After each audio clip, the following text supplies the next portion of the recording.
Ito na yung aking mga sitaw. Nagbubunga na siya. Ayan.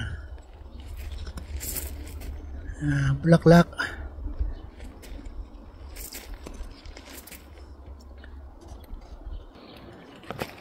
Marami ako itinanim dyan. Nagbubuyog pa. Nagpo-pollinate siya.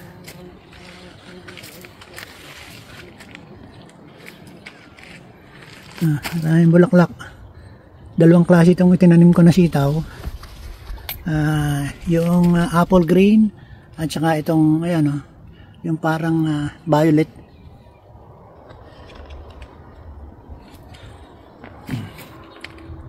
Ayan, halo-halo yung mga tinanim ko dyan.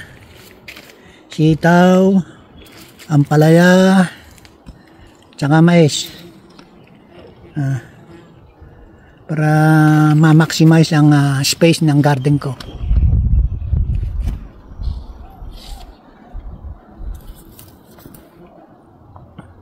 Ayan. Paikot-ikot yung bubuyog. Nagpo-pollinate ng mga bulaklak ng sitaw.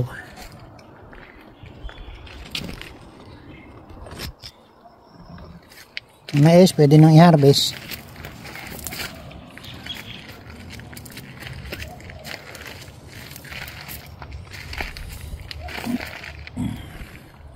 Yan, yung apple green na sitaw. Dami na siyang bunga. Pero kukunti pa lang yung pwedeng igulay. Nalate kasi ako ng tanim. Kasi masyadong maraming ginagawa sa garden.